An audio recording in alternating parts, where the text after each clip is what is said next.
You've got the Ravens and Steelers on Tuesday night right now as it currently stands. I'm talking about Saints and Broncos, in which neither starting quarterback for this game has a touchdown pass on his professional football playing docket going into that game. So much on what is going on in Denver and COVID-19 taking over the National Football League Week 12 schedule in a way that we have not seen for the first 11 weeks. And again, we hope everybody at home is safe and well and wearing a mask and trying to be as socially distant as possible. And that is Kurt Warner sitting at home. My name is Rich Eisen. That is Steve Mariucci. That is Michael Irvin. It is NFL Game Day Morning presented by Lowe's. We put the home and home team, Kurt in specific, right over there.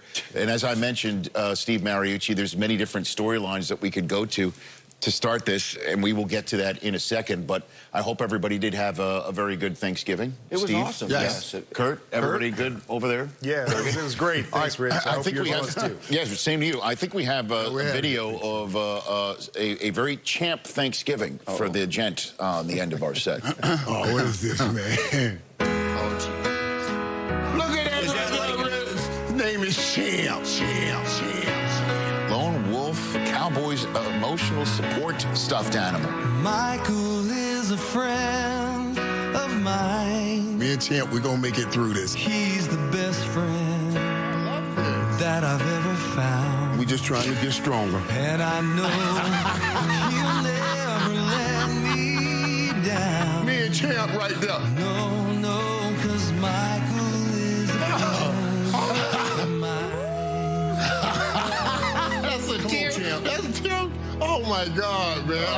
Oh, that's good, man. Oh, look at that. Come here, buddy. Speech, champ.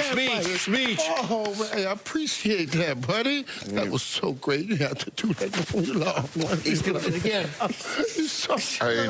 didn't know. We got to get you an album. Got to get you an album. You can sing, buddy. Oh, he can sing. I'm also shedding a tear because the one guy who got the game right in the middle of the set said that the Cowboys were practically going to run the table anyway. So we're trying to square so many different circles here on this edition of NFL Game Day Morning after watching the Houston Texans beat the Lions, who, by the way, have vacated the top of their flow chart since then. And also we saw what happened between the Washington football team and Cowboys. Steve Mariucci, you nailed that. Lone Wolf. Thank Washington you very much. on Thanksgiving. Yes, I did. Your Sunday storyline would be what, Steve? Well, you got the Chiefs and the Buccaneers. You said it's kind of a must-win-ish. I don't know what that means, must-win. I don't know. It's not really must-win if you're 7-4, but they could really use it, Steve. Well, it's the GOAT against the kid. Yeah. You know what a kid is? Irv, you know what a kid is? Yeah, kid Batman. Baby goat. No, kid's a young goat. Yeah. Yeah, okay. Anyway, Tom Brady against Patrick Mahomes. Nice. They've already played 3 times, and Tom Brady's won 2 of them, all right? But is this, Rich, is this a passing of the torch? Is it a changing of the guard? Yeah. I don't know, but all I know is a great veteran quarterback against a great young quarterback. And you know what? Let's just enjoy this last game. It could be the last time in this chapter of a great rivalry, Brady against Mahomes today. I can't wait. What do they call a kid? Coach, I'm with you. It doesn't get any better than that for a quarterback fan to watch GOAT, and as you said, probably the next GOAT to go head-to-head. It's also becoming crunch time here in the NFL, and we're getting down to the wire. So I love watching those divisions that are really, really tight. You know, who's going to win those divisions? And there's no division tighter, well, except maybe the NFC least, but that's for completely different reasons than the NFC West. And we've got the Seattle, they're traveling to Philly. They're sitting atop of this, and the Rams are right there. They're 2-game win streak, but last time they had a 2-game win streak and they played against the 49ers. 49ers beat them. And then there's this marquee game, because you talk about matchups, Coach. Quarterbacks. You got Kyler Murray against Cam Newton. 10 rushing touchdowns against 9 rushing touchdowns. So dynamic in the red zone. You've got Stephon Gilmore right there against DeAndre Hopkins. Some great matchups in this one. And to see if the Cardinals can hold serve here with those other teams in the NFC West. And Kurt, you said no division as tight. I beg to differ. The AFC South, that division is as tight. And that game goes down today. And for the AFC South, let me tell you this. You guys remember when I talked about a little while ago about the Patriots and the Bills, and the Patriots being the chuck to the Bills, and the Bills had to face their chuck because the Patriots had beaten them so many times. But the Titans have lost to the Colts like that so many times. The last 24 times they fought.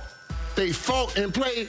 The Colts have won. The Colts got the most division sweeps, 11 seasons where they swept the Titans. 11 seasons since 2002. The only people to beat that is the Patriots and the Bills at 14. One more team, Steelers and the Cleveland Browns at 12. So this game here is the Titans facing their bully. And incidentally, who's Chuck again? Chuck is the Chuck's the bully. Chuck's the bully. Chuck's the bully. There's a champ and there's a Chuck. Chuck's the bully. Yes. And right now, the Titans got to face their bully like the Bills have faced their bully and beat their bully in the Patriots. This is the Titans' bully. They have to face their bully today. Okay. And it's for the AFC South. And I sit down with the bully that runs the football for the Titans called Derrick Henry. I like it. So I got to ask him That'll be about great later on. I've got one, actually. You do? Yeah, at the very end, a very low part of the flow chart right here. Okay, share knowledge. I'm speaking on behalf of a lot of New Yorkers focused on that first overall selection in the National Football League 2021 draft. That is on the line today as Sam Darnold comes back from injury. The Jets want to see what everything that they had planned coming into the season looks like. They got all the receivers. They got Sam Darnold. They're feeling good about getting out there. And who do they face? But former New York Jet Ryan Fitzpatrick. And I want to know which Ryan Fitzpatrick is going to torment the Jets today. The one that won 10 games, got them to a potential win and in playoff game in Buffalo in Week 17 of 2015, thanks to his hard work of winning 10 games. Is it going to be the guy who shows up and throws 3 interceptions to actually seemingly hurt the Jets, which would kind of help the Jets today? Or will he be the one that wins 10 games and hurts the Jets? I don't know, Rich. By actually losing today. Which one? I can't even keep track of which Ryan Fitzpatrick is going to show up today and actually either help the Jets or hurt the Jets. You're afraid that the bad Ryan will show up today and help your team win, which means help your team lose. That is all correct. Keep it all straight for your lock of the week. I got you, buddy. I got Keep it all straight. Time now to send it out to our reporters to get us ready for game day, presented by Gillette. Sarah Walsh is in the pirate ship right now. Sarah? Rich, Sammy Watkins will return to the field today for the first time since Week 5, giving Patrick Mahomes an added option to his arsenal. Now, when asked how his weapons compare to the multiple Pro Bowlers Tom Brady has, he said, quote, "I'll take my guys versus anybody." It's as simple as that. Now to Tom Pelissero in Indy.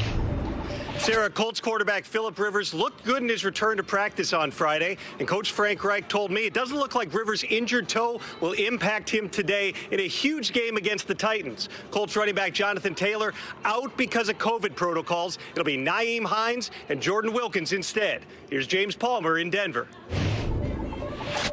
Well, thanks, Tom. Speaking of quarterbacks, the Broncos won't have any of them. All 4 of their quarterbacks out for this game due to COVID-19 protocols. So my understanding is this. They will start rookie, undrafted wide receiver Kendall Hinton, who was a wide receiver and a dual-threat quarterback at Wake Forest. He has had less than 24-hour notice and is yet to take an NFL snap. Now let's go to Mike Giardi in Foxborough.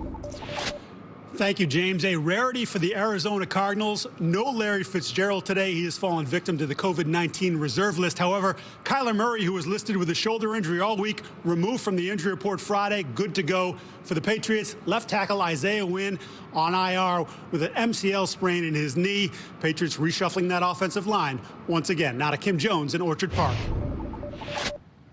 Thanks so much, Mike. Someone forgot to tell Chargers rookie quarterback that he wasn't supposed to come into this NFL season and absolutely dominate. Leslie Frazier, Bills defensive coordinator, says his players have to affect Herbert today. Now, look who's got a home game. Hello, Mike Garafolo. Thanks for that, Kim. I'm able to sleep in a little bit today. And that's right, I am here at MetLife Stadium where Ryan Fitzpatrick is expected to get this start, despite the fact that the Dolphins left the door open for Tua Tagovailoa by listing him as doubtful, not ruling him out yesterday, just in case he woke up this morning and felt good. No indication that that's the case. So it'll be Fitzpatrick against his former team once again. Ian Rappaport. Well, thanks, Mike. The Ravens-Steelers game originally scheduled for Thursday, then scheduled for today, is still on as of right now for Tuesday, despite several COVID-19 issues. The Ravens, I'm told, are going to be without 10 starters, including 2 new names that were added this morning to the list, which also include Lamar Jackson, the league's MVP. I'm told that Mark Andrews, the star tight end, and pass rusher Matt Judon, both are headed to the COVID-19 list. Both are not going to play on Tuesday. The Ravens have no strength staff, half their training staff, plus the Steelers, their opponent, won't have their starting running back, James Conner. Meanwhile, Rich, we also got some other COVID-19 news this morning. 2 teams were hit with large fines. First of all, the New Orleans Saints were fined $500,000 and docked a 7th-round pick for their maskless locker room celebration. They are repeat offenders. And the Patriots, who had Cam Newton and others test positive in October, were fined $350,000. All right, thanks very much, Ian. There's, I guess, can't have enough fantasy football with the real football just shockingly.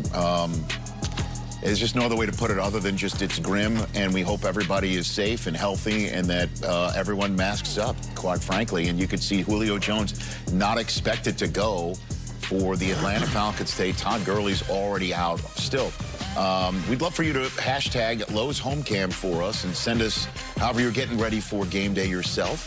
And this gent would like someone to look at him the same way that Michael looks at Champ. Yeah, you know what I'm saying? I need one of those.